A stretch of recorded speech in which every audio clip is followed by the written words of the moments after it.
$200.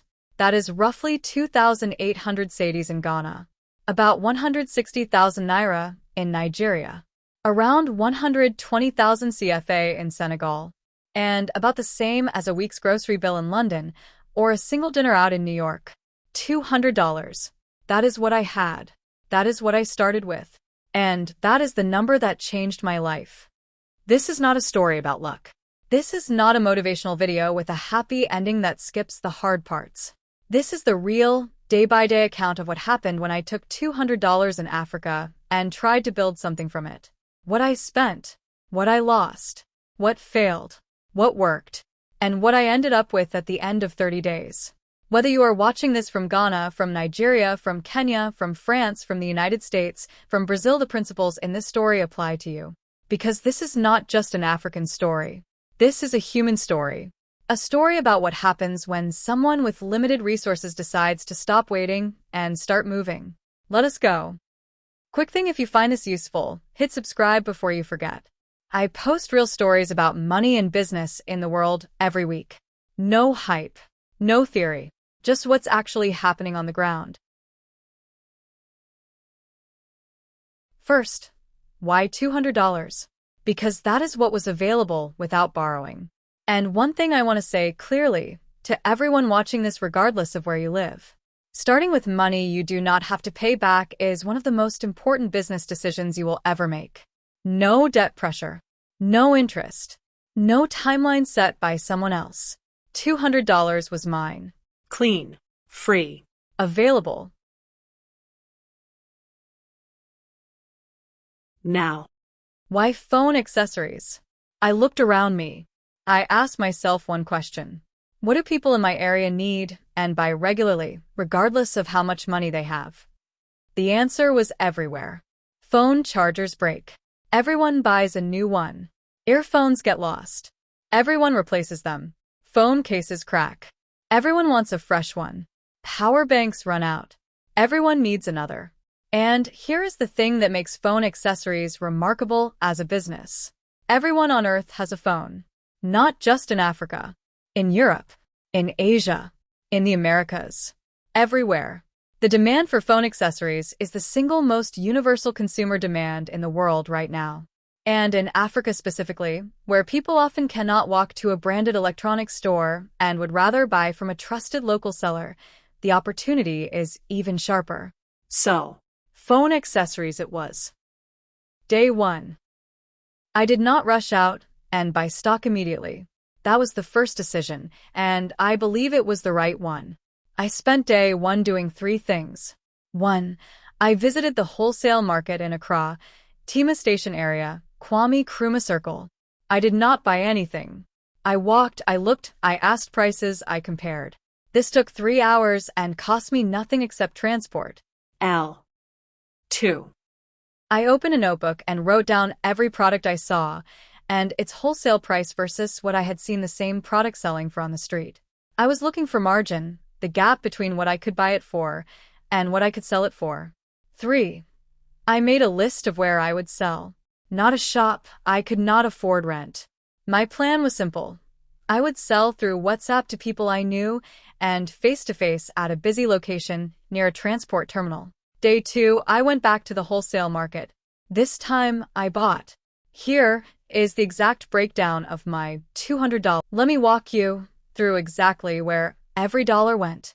20 USB-C charging cables, the kind that fits most Android phones, that cost me $18. 10 iPhone lightning cables, because iPhone users always need a spare, $12. 15 pairs of generic earphones, the simple ones, the ones people buy and lose and buy again, $21. 20 phone cases, a mix of Samsung and iPhone models, the popular sizes you see everyone carrying, that came to $40. 5 power banks, small ones pocket size, enough for 1 full charge, $35. And 10 small phone stands, the little foldable kind people put on their desk or kitchen counter, $8. Then transport. Getting to the market on day 1 to scout and going back on day 2 to actually buy, $4 total. And then I stopped. I still had $62 left, and I made a deliberate decision to keep it back. Not spend it. Not invest it. Just hold it. Because every new business hits something unexpected in the first week. A bad batch. A return. A better supplier you find too late. I wanted a cushion. So the final breakdown looked like this. $138 went into stock. $62 stayed in my pocket as a reserve. $200 total. Not 1 cent more. That reserve, I want to explain why it matters. New business owners make one mistake more than any other. They spend everything on stock and leave themselves with nothing when something goes wrong. And something always goes wrong. I kept $62 back. Not because I was afraid.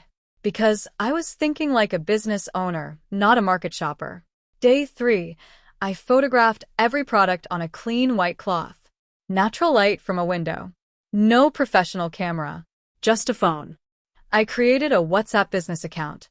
I updated my status with the photos. I sent personalized messages, not broadcast spam, to 40 contacts I genuinely knew, telling them I had started a small phone accessories business and asking if they knew. That was it. Day 3 complete. Stock bought. Photos taken. WhatsApp set up. $138 spent. $62 in reserve. 0 sales. The business was open. Week 1. And here's the part that most business videos skip entirely. Because it is not exciting. It is not motivating. It does not get views. But it is the most important part of the story. Nothing happened. Day 4, I sent the messages.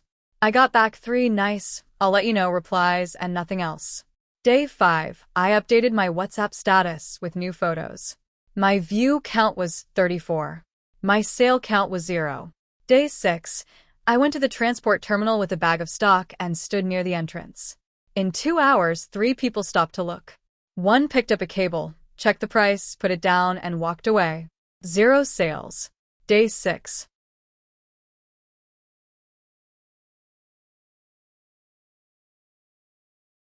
Day 7, I almost quit. And I want to talk about this honestly because I think it matters for everyone watching this, whether you are in Africa or anywhere else in the world. The feeling on day 7 is specific. It is not dramatic. It is not loud. It is a quiet, creeping voice that says, maybe this was a bad idea. Maybe you wasted your money. Maybe you are not the kind of person who can do this. That voice is a liar. But you will not know that until you push past it. I made one decision on day 7 that changed everything. Instead of quitting, I changed my approach. I stopped waiting for people to come to me through WhatsApp. I identified 3 people I knew who each had networks I did not. 1 ran a small salon, 1 was a church youth leader, 1 worked in an office with 30 colleagues. I called them, not messaged, called, and asked each of them one question. If I brought stock to you, would you be willing to show your people and take a 20% cut on anything they bought? All 3 said yes. That call took 15 minutes. It cost nothing. And it was the decision that saved the business.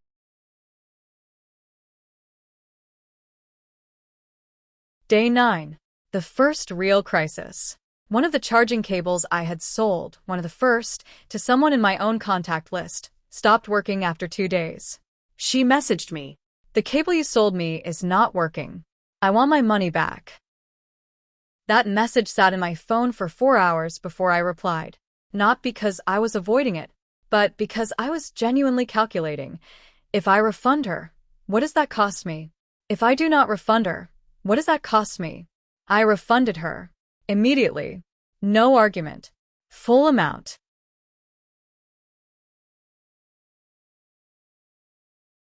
And then I did something else. I messaged her back after the refund and said, I am sorry that happened. I am going back to the supplier to report this. When I get a replacement cable I am confident in, I will bring it to you personally, no charge. 3 days later, I did exactly that. She told 2 friends about me. One of them became a regular customer. I also went back to the supplier and returned the remaining cables from that batch. I lost $4 on that transaction. But I learned something I could not have learned any other way. You must test every product yourself before you sell it. Cheap accessories from wholesale markets can be inconsistent. Not all of them are bad. But one bad batch, undetected, can destroy a reputation that takes months to build. From day 10 onwards, every new product I bought, I tested personally before it went into my selling stock. This cost me time, but it cost me zero additional money. And my refund rate after day 10? 0.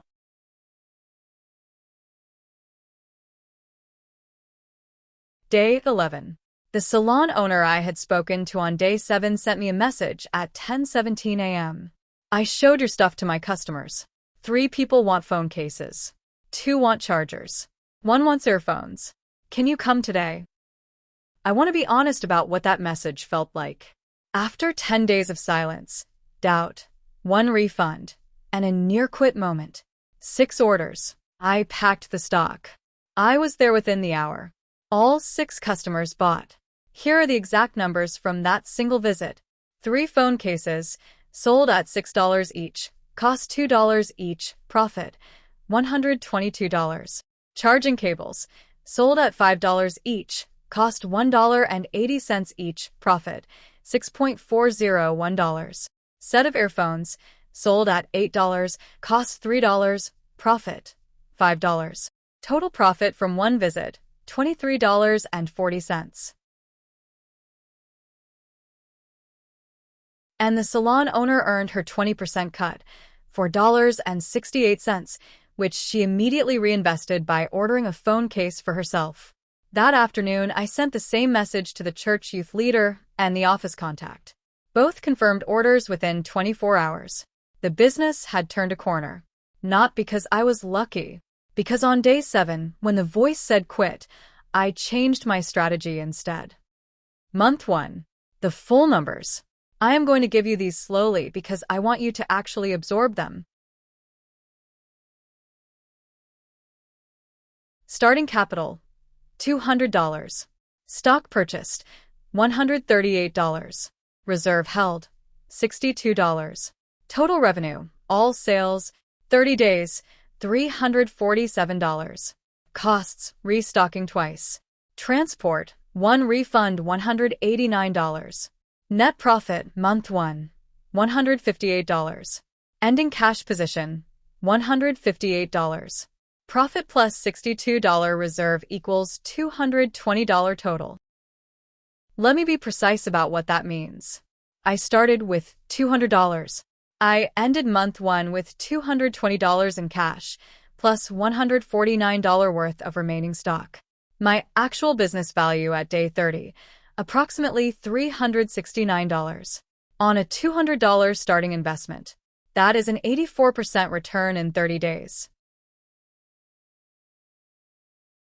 Now, before you screenshot that number and send it to someone as proof that everything is easy, let me give you the full picture. I worked 6 days a week that month, approximately 4 to 6 hours per day. I made mistakes that cost me real money, the cable batch, the refund, 1 trip to the wrong market. I had days where I earned nothing. I had a near-quit moment on day 7 that could have ended everything. And my $158 profit for the month, while real, is not a salary you can live on alone. What it is a proof of concept. It proved that the model works. It proved that the market is there. It proved that a person with $200, no experience, and no special advantages can build something real in Africa. Month 2, I reinvested $100 of that profit back into stock. Month 3, I brought in my younger sister to handle the WhatsApp orders. Month 4, I added a second product line, phone repair accessories. But that story is for another video. So, the honest verdict. Was starting a business in Africa with $200 worth it? yes, but not for the reason you might think. It was not worth it because I made $158 in month 1. It was worth it because of what that $158 proved. That I could identify an opportunity. That I could handle a crisis without quitting. That I could build trust with customers I did not yet know. That I could adapt when the first strategy did not work. Those are not skills you learn in school. They are not taught in any YouTube video, including this one. They are only learned by starting. I want to say something to everyone watching this. Whether you are in Accra or Atlanta, whether you are in Abidjan or Amsterdam, whether you are in Nairobi or New York, the conditions are never perfect. There will always be a reason to wait. There will always be a better time in theory. There will always be a day 7 where the quiet voice says you are not the kind of person who can do this. But the people who built something, in Africa and everywhere else on this planet, are not the people who waited for perfect conditions. They are the people who started with what they had. $200, a phone, a market, and a decision. You already have enough to start. The only question, I want to ask you one question before you leave. Would you try this? Not someday. Not when the conditions are better. Not after you have saved more money. Would you try this? Drop a comment below. Just yes or a no. And if you have already started a business, anywhere in the world, tell me in the comments. What did you start with? What happened in your first month? Your story might be the thing that pushes someone else off the fence. Now, if this video gave you something real today, I want to ask you for 3 things. First, like this video. Not for me. Because it tells YouTube that this content is worth showing to more people, and more people seeing it means more Africans and more people around the world getting information that was built for their reality. 1 tap. That is all it takes. Second, subscribe. Every week, I publish a new video on this channel, real income strategies, real business breakdowns, real numbers built for Africa and shared with the world. No hype, no fake results, just honest information. If that is what you want more of, subscribe right now. The bell icon too, so you never miss one. Third, share this video. Think of one person who needs to hear the story right now. A friend trying to start something. A family member who thinks $200 is too small to matter.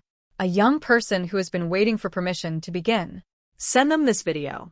Right now, before you do anything else. Because the best thing that could come from this video is not views. It is one person somewhere in the world watching this and deciding to start. I will see you in the next one. And that next one?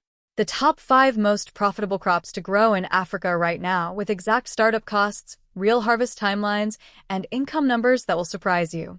It drops this Tuesday at 7 a.m. Do not miss it.